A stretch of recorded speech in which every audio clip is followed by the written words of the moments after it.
Madden Benz Unfiltered here in the Trib Live Facebook stream. I'm Tim Benz with Mark Madden from 1059 The X. Mark is back after a trip to Atlantic City to go see Motley Crue. We'll get a concert review from him, a preview of Rolling Stones coming up as well. I was in for Mark on Friday. Lots to talk about on Friday. We're going to recap a lot of that. We are brought to you by Rush to Crush.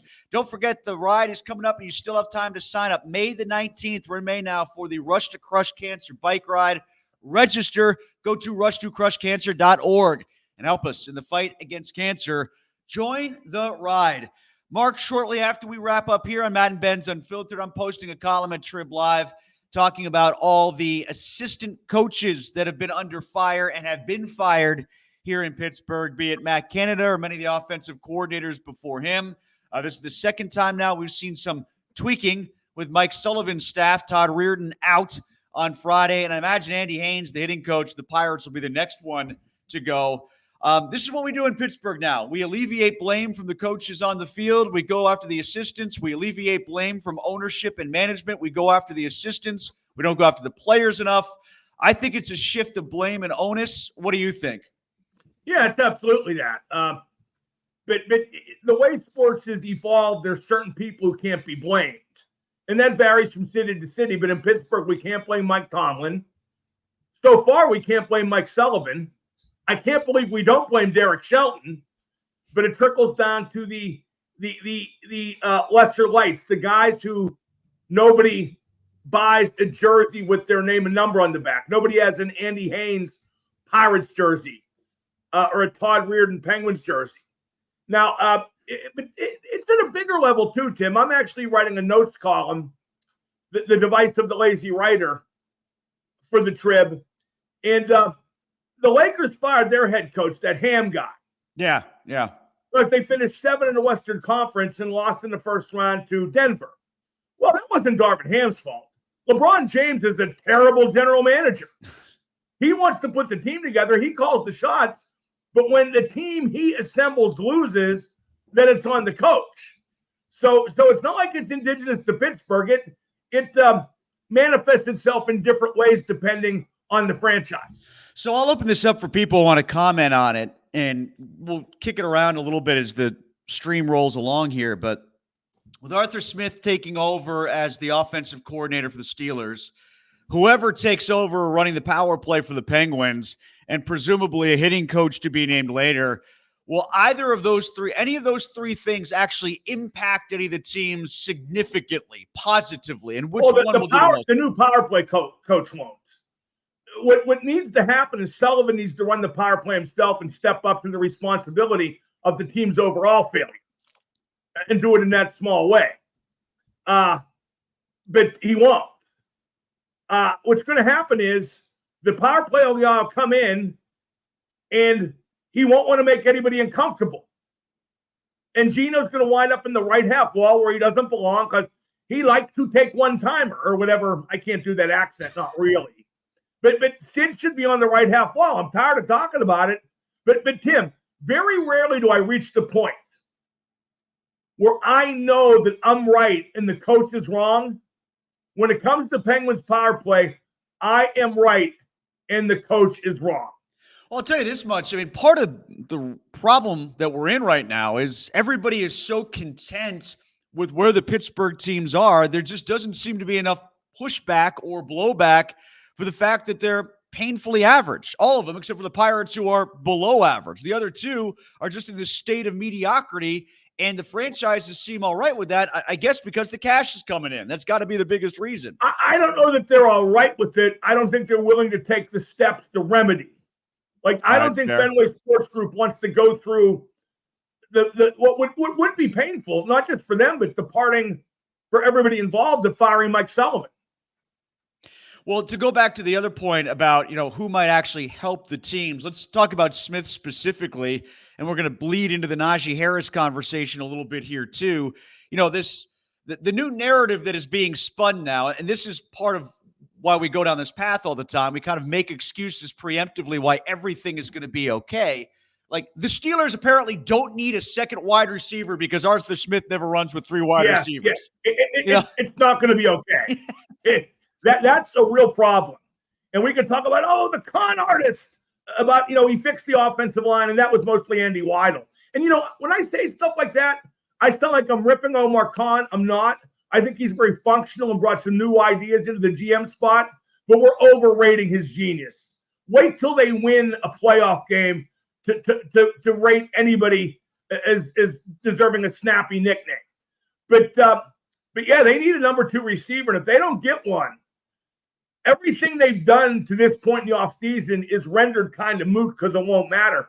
And if they really think they can just pound the ball and win in this league and beat a good quarterback in the playoff game, I'm afraid I've got some bad news. They just can't.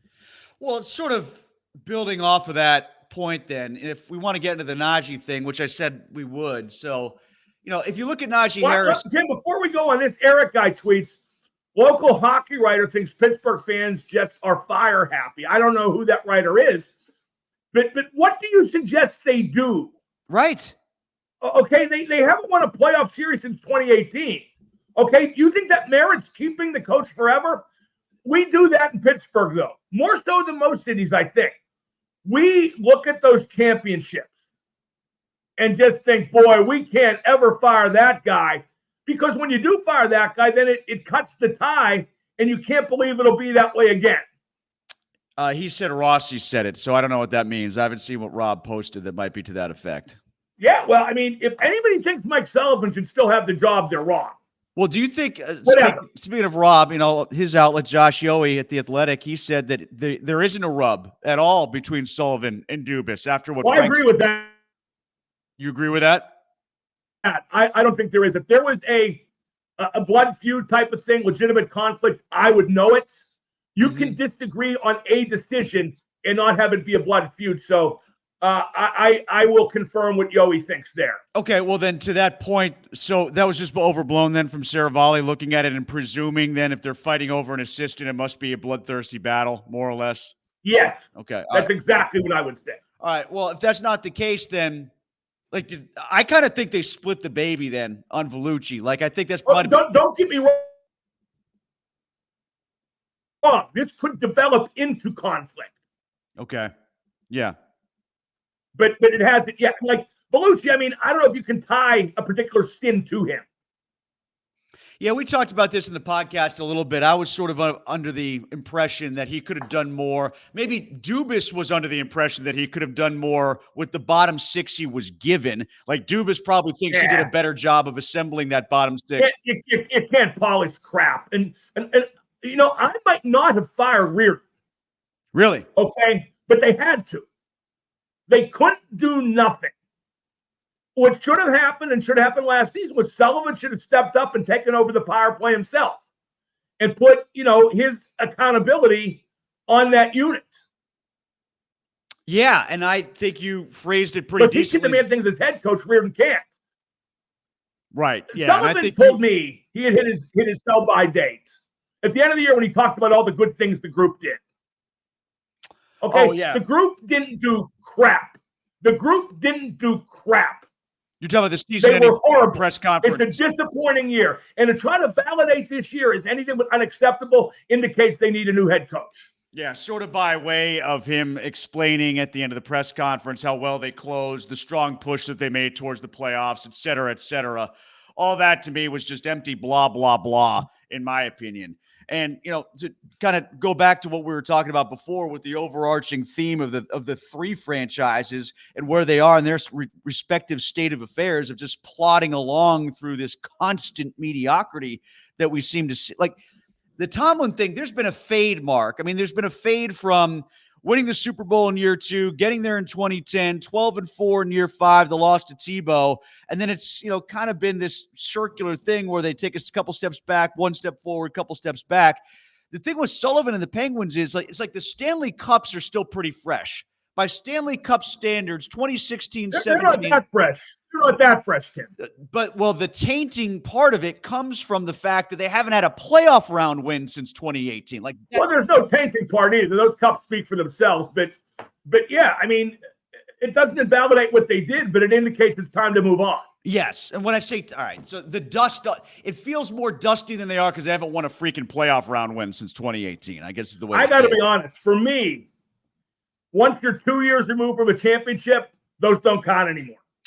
All right, so let's get to the specifics on the Najee Harris thing, Mark, because I do think there's some long-term discussion that goes on with this, too, in the sense that I think they're overrating whatever the long-term discussion is from saving $6.7 million next year for a team, by the way, that has nobody on their offense under contract next year. Like, is it that big of a deal if you have cost certainty for one running back for $6.7 million, which would be roughly 2.5% of your cap? Like, I get it.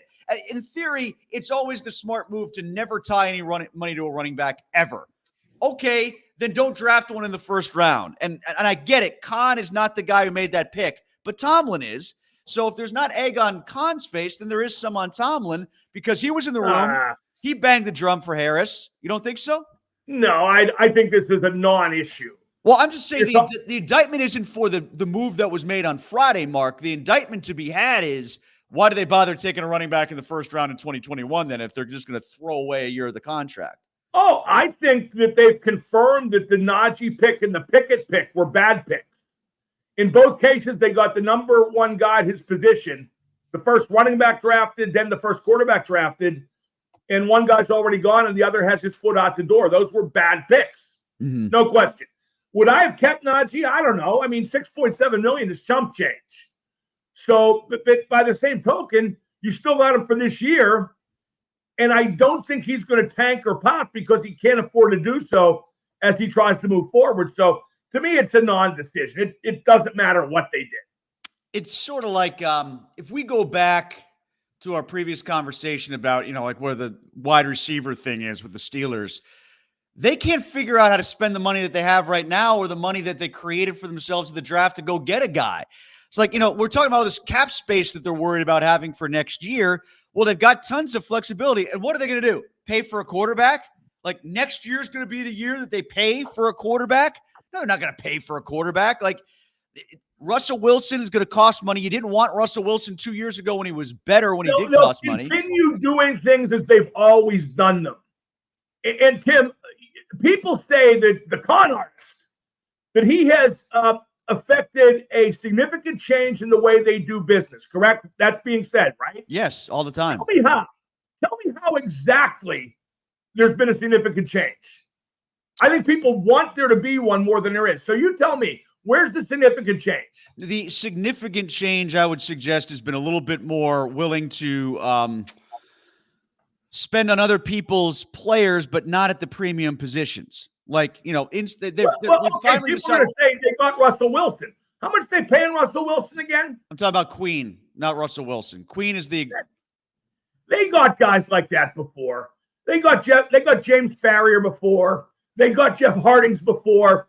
It was infrequent, but it happened. No, I'm largely, Mark, I agree with your premise that the leap from Colbert to Khan has been an overrated talking point. You put People it out just want this team to be so good, so bad that they don't see what's actually going on or who they actually are.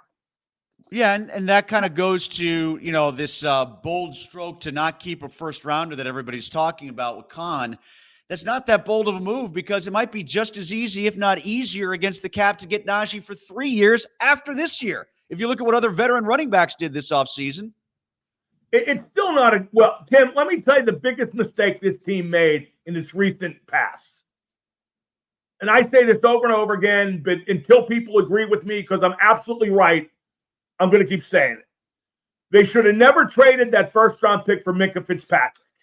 They should have tanked that season when they had the chance with Ben Hurt and tried to finish low enough to draft a quarterback, preferably Justin Herbert. All they did was get to 500, haven't won a playoff game since. Minka's a real good safety, but who gives a frig about the safety unless he's Troy? It was a horrible mistake. Your Minkah trade is sort of like they should have traded Geno in 2018 for the Penguins. Well, I said they should have traded Geno in 2015 too, and obviously they should not have. But I'm telling, like only in Pittsburgh do we get excited about who the friggin' safety is. Right, and that's another area where actually they could be better this year, but we'll worry about that later. Speaking of worrying, Mark, the Pirates did get below your magic 3 games under 500. Are they going to stay there forever, or are the Angels going to bail them out and let them get back up one more time? First off, I want these rubes over here in the comments. I want them to tell me I'm wrong about the Minkah thing, because I'm absolutely right. 100% right. Nobody cares who the safety is. Yeah, the Pirates will never be above 500. Not again this season. That's for sure. My favorite thing to watch right now is how, we might What are see they right now, 15 and 19? 16, yeah. Yeah, they're screwed. But they have the Angels coming up, and then we'll see what happens when Skeens comes up. If it's interesting to look at because 500, Tim, above. Yeah, not I know. Not 500, above, and they still can't hit. No, they can't hit at all. Some of the numbers coming into that series against Colorado were dreadful. Colorado has the worst pitching staff in baseball, and they still needed 2 games to even put 5 runs on the board. They were shut out for 8. If the Pirates do get to 500 again or finish above it,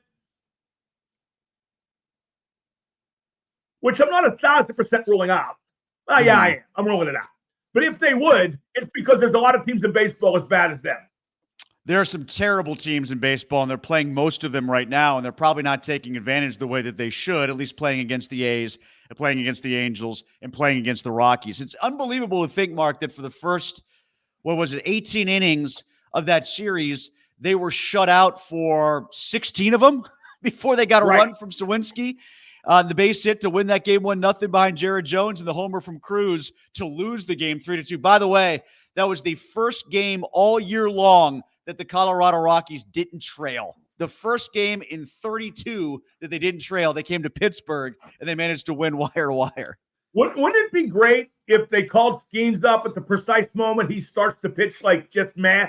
Like, because his outing in AAA yesterday was his first kind of meh outing. It was. What was it, 4 1/3, 4 strikeouts?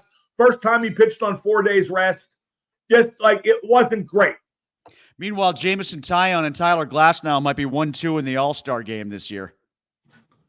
Yeah, and someday so will Skeens pitching for another team. Skeens and Jones maybe pitching for the same team. They're going to waste those two.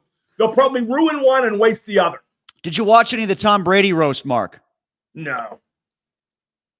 I'm going to watch some of it. I'm going to go back and watch some of it. Some of it looked funny, some of the clips I saw. I know people are doing backflips and spinning around about how Brady admitted Deflategate. I don't know if you saw that joke that he made. It was a joke. I couldn't care less, honestly. I know he got mad when Jeff Ross made a joke about Robert Kraft getting busted for the massage parlor thing. Mm-hmm. But in a roast, anything goes. Yeah, exactly. Well, that's not true either. Ask Tony Khan when I was at the Tony Schiavone roast. But yeah, I don't know. I'm just not interested. I wish Tom Brady would go away. I wish LeBron James would go away. I wish Tiger Woods would go away. There's X amount of people I just had enough of. When I was a kid, and I know this doesn't happen now because of all the media, social media, whatnot. When I was a kid, when somebody retired, they went away. Some of these people need to go away. By the way, I want to say, I always say that O'Neal Cruz doesn't know how to play baseball. But these last 2 home runs, he ran the bases in the proper order, so I was impressed. Back to your Brady point about him going away. Well, I don't think he could go away because he lost $30 million in crypto, and that was joked about quite a bit on the roast last night. But I don't know who these television executives are that thought it was so important to line him up for Fox in the first place, because I'm not hearing anybody outside of the 6 New England states that necessarily wants to see him do anything from an analytical point of view. Any analysis, studio, play-by-play color. I haven't heard anybody who wants to see him. Why do they think they're going to get return on their investment out of Tom Brady? Do they need it? Does the NFL need to pay Tom Brady that much, any network, to bring him on board for their coverage? Once again, I'm just not interested. I mean, when I watch football, Tim, I don't listen to the announcers. I don't. A lot of times I turn them down and listen to music, or I flip back and forth between like sitcom reruns and barely pay attention to the game itself. So I just don't care what Tom Brady has to say. Before we go to the comments, have you clinched the first round in your bracket pool for the NHL playoffs after Dallas's victory against Vegas last night? Did you go unbeaten in the first round? I forget. I know I got at least 7 of 8 right. Okay. All right. I'm not sure who I picked in Winnipeg, Colorado. I think I picked Winnipeg. Well, looking at how things broke out for the most part, I can't get away from what I saw in that overtime goal by Pasternak on the long pass from Lindholm, that angled pass out of the corner. That was so well done. And such a great ending, a great goal to end a game that was pretty much two teams trying not to lose for, what would you say, 50 minutes of that one? Oh, I wrote about that in my trip column too. We too often confuse quote unquote classic playoff hockey with scared hockey. The Leafs and the Bruins played scared hockey for most of the game. All right, let's get to some comments here. Richard said Sullivan's play the right way was once Bilesma get to our game. Both overstayed their welcome. You know, can't argue that. Bilesma, if you want to do a comp, and I referenced this in the column I'm going to post later, Sullivan now since 2018, so the Penguins now 6 full years removed from the Cup victories. Since 2018, he's had one playoff round victory. That was the Flyers in 2018. Bilesma had 4. Bilesma got to an Eastern Conference final. Bilesma at least won in the first round against the Blue Jackets before they got blown out by the Rangers or lost that lead to the Rangers. So for as ugly as things got with Bilesma towards the end, it was better than what Sullivan's done the past couple of years. Sullivan's a much better coach than Bilesma, though. Bilesma did better, without winning a cup, but did better winning more playoff series because he had this group in its prime. Boss says the city of Pittsburgh is a proud non-losing city, not a championship city, but a true blue non-losing city. Yeah, we're comfortable with mediocrity. That's what it comes down to. As I call it now, Tim, Pittsburgh is the municipality of mediocrity. Eric, this is the follow-up on what he was saying with the comment about the hockey writer wants to be fire happy. Penguins fans have become very comfortable calling for people to be fired. That's fine, but they buy the tickets. Penguins fans have always claimed to be above vitriolic behavior by their fans and from their in-state rivals. That's not true anymore, if ever it was. That's from Rossi, I guess. He's quoting Rossi. That's the point he was making. Yeah, Rob's kind of turned into a tree hugger. It never wants unpleasant moments. I think it's time for Sullivan to go. So if that makes me fire happy, or maybe it means I have the best interest of the franchise at heart. Mark says Dubas inherited Hextall's mess. He did, but I haven't seen enough progress that he's going the right way to fix it. I mean, a lot of his moves, I have. I didn't like the moves that he made. Well, I take that back. I liked Graves in theory.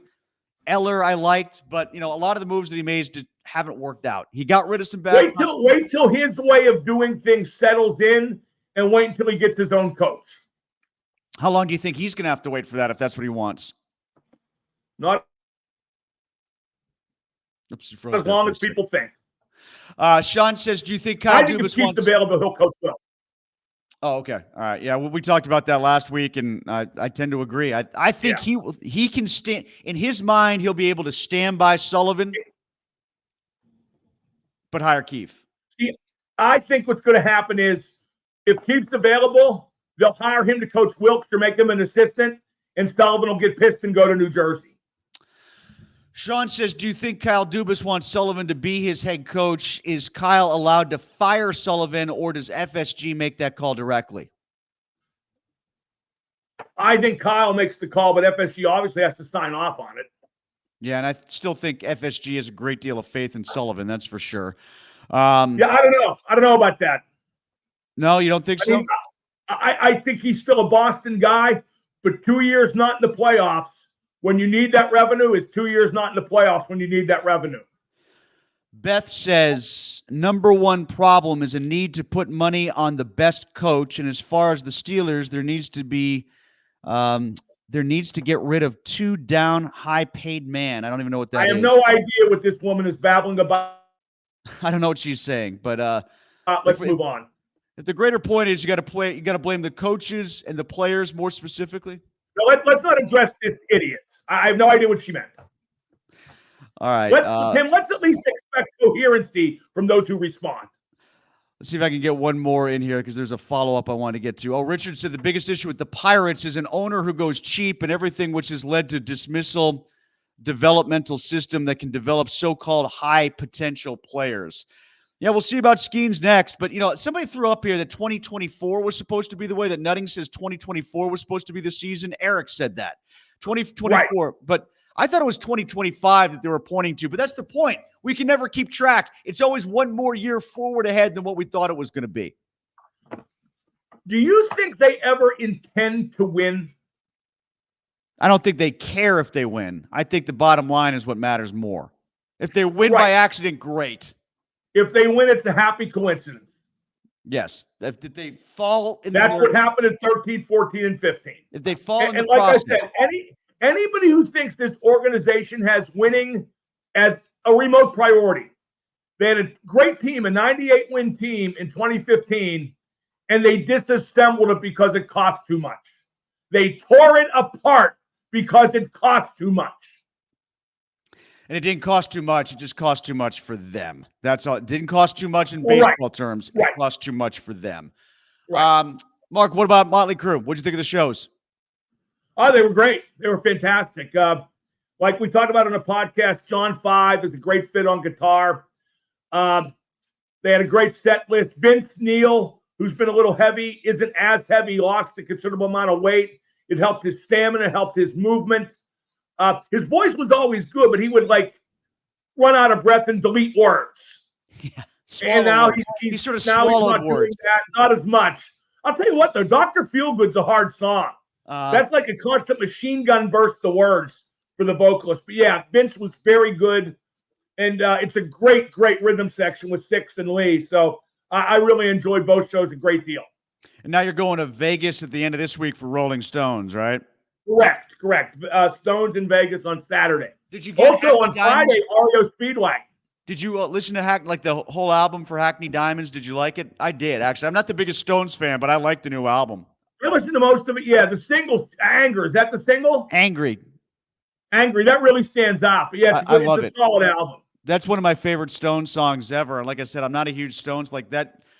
That late in their career to come up with a song that somebody who's not the hugest Stones fan really likes kind of says something about their staying power. But the last great Stones album is still Some Girls from when I was in high school. So for what that's worth. Yeah, I mean, I'm trying to think of other songs of that album that stood out to me that I like. The new one. I did like the one with Lady Gaga, surprisingly enough. The real bluesy one, the bluesy duet with her and Mick. It's long. It's like 7 minutes long, but I still liked it. Yeah, no, I mean, no, it's tough to have a great album now. There's almost no such thing as an album with the way music's released. Right. Yeah. But Anger's great. The Stones are just, what they're doing is impossible. This late in their impossible. Lives. Yeah, exactly. And a guy who deserves a lot of credit for it is Chuck Leavell, their keyboard player, former Allman Brothers, and their musical director. Because he has figured that out a way to make them sound exactly like the Rolling Stones. And they do have more people on stage than just, the basic components. Yeah. But it's not overcrowded. It's not too big. And like Randy Bauman said when I was on the DV Morning Show, a Stones concert, a lot of those old groups, you see it and there's elements of it being kind of sad. You know what I mean? Like I saw Brian Wilson, like the Penguins power play 2 or 3 years ago. It was just sad. Okay, the Stones aren't at all. Like they are not at their peak because they couldn't be, but they're not so far from it.